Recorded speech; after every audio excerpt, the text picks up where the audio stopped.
We're going to look at negative exponents and reciprocals, which is section 4.5 in your textbook.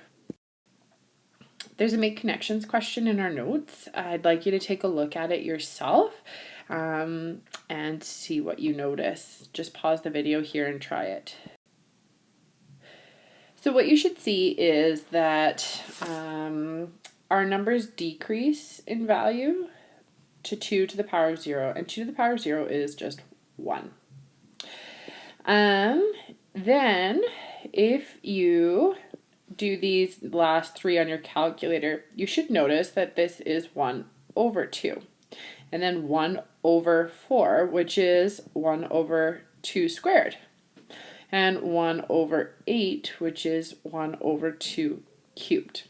Okay, so see if you can figure out the relation there. I've written an explanation in my notes. Reciprocals are two numbers with a product of 1. And so a couple of examples to demonstrate this. We could use 4. So 4 and 1 over 4 are reciprocals because 4 times 1 over 4, how to multiply fractions again, is that we multiply across the top and across the bottom. Remember, 4 is technically over 1 here. So 4 times 1 is 4. 4 is the only thing on the bottom, so it's just 4, and 4 divided by 4 is 1. So we could use any number here. For instance, like 277, a random number, times 1 over 277. 277, 1 over 277 are reciprocals, and they multiply to equal 1. So the law for powers with negative exponents is x to the negative number is equal to 1 over x to the positive number. So when we flip x and put it on the bottom of a fraction with the exact same power, the negative disappears. Another thing to note is that 1 over x to the negative n, if I flip that, it becomes x to the positive n. So if we have a negative exponent in our denominator, we can flip it and put it to the top. Now, n can be a whole number, but n could also be a fraction. So for example, if I have 64 to the negative 3 over 2, if I flip it and put 1 over 64 to the 3 over 2 positive on the bottom, the whole fraction comes with it as the exponent. Okay, some examples here. I've chosen just a few from our notes. This is example A. 2 and the 1/2 to the 3 over 2 is C, and this one is E. Okay, the rest are completed in my notes, so you can take a look at those there if you're looking for extras. Okay, looking at A, 2 over 3 to the negative 1 over 2. We could write this as 1 over 2 over 3, all to the now positive 2, which is equal to 1 over 4 over 9. Now, remember the rule here. If we are dividing by a fraction, we multiply by the reciprocal. So this will be 1 times the reciprocal of our fraction, 9 over 4 now, and we get 9 over 4 as our final answer. So if you've kind of looked at this now, if we have a fraction to a negative exponent, what we can actually do is just flip the fraction. So 3 over 2 to the positive 2 is equal to 2 over 3 to the negative 2. Okay, and then again, evaluating, we apply the square to both the top and the bottom, so it's 9 over 4. All right, we've got a little error here. This should be just to the negative 3. So, we need to turn our 2.5 into an improper fraction here. So we're going to write this as 5 over 2.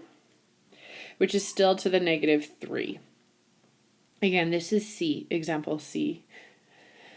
Okay, to get rid of the negative, we just need to invert our fraction. So again, I'm going to follow this idea. The reciprocal of our fraction we'll get rid of our negative. If you wanted to, you can put it over 1 and go through all this work, but that was just proof that it works.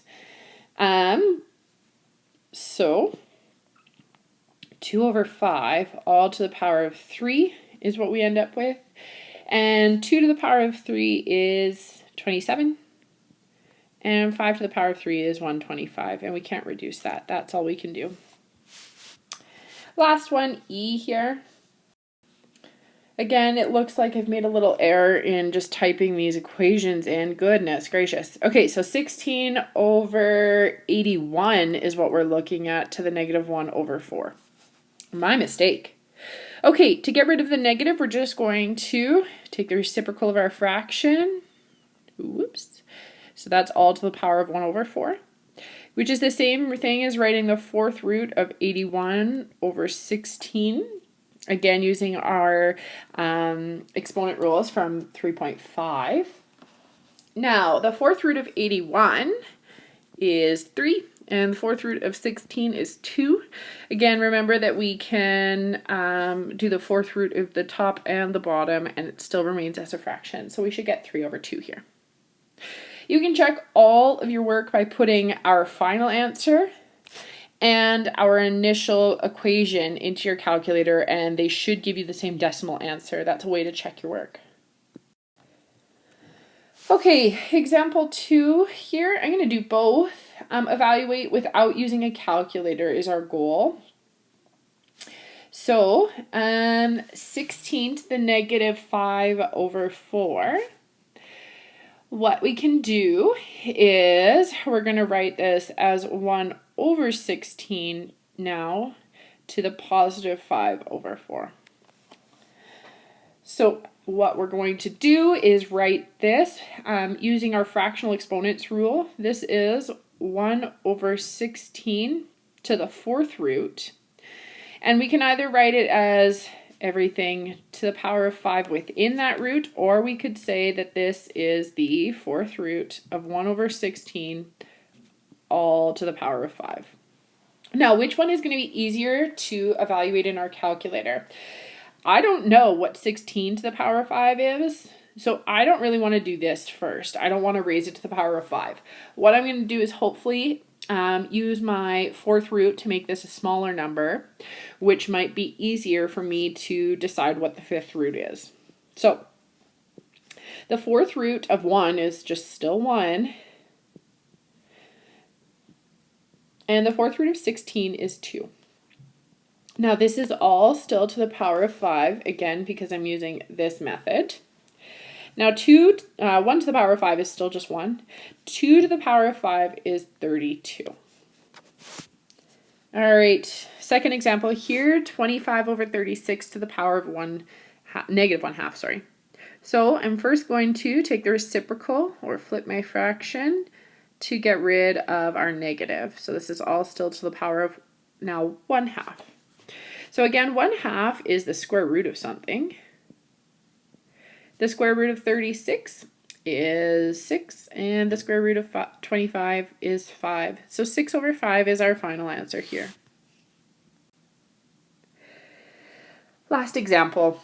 On a small moon around planet Argon, a person's weight due to the influence of gravity is given by W equals 480,000 over D squared. Where weight is W in kilograms and D is distance to the center of the moon in kilometers. Find the weight at 70 kilometers from the center of the moon. So I'm solving for W here. So 48,000 divided by 70 all squared. So this is simple. We can just put this in our calculator, and that would be 97.96. And weight is in kilograms. So let's round to, 98 kilograms. Now, our second part of this example is how far from the center would you have to be for your weight to be 90 kilograms? So now we have weight, so 90 kilograms is equal to 480,000 over D squared. So to solve for D, what we're going to do is you can solve this in so many different ways. We could multiply both sides by d squared and then divide both sides by 90 to get d squared equals 480,000 over 90. And then just square root from there. That's probably our more traditional method. Okay, so to get d by itself, I need to square root both sides, and d will end up being 73 kilometers. We could also look at this using our reciprocals. So what I could do is take the reciprocal of both sides of this equation. When I do that, that puts d squared at the top and for 180,000 on the bottom. Now what I do to both one side, I need to do to the other. So remember 90 is technically over 1 here. So if I take the reciprocal of both sides, I'm going to get 1 over 90 equals d squared over 480,000. Now to solve, I'm going to multiply both sides by 480,000. That cancels here, and I'm left with 480,000 divided by 90 is equal to d squared. Now note that that is the exact same thing as we started with over here. To get d squared by itself, I'm going to square root both sides. To get d by itself, I get the square root of that, and I get 73 kilometers again.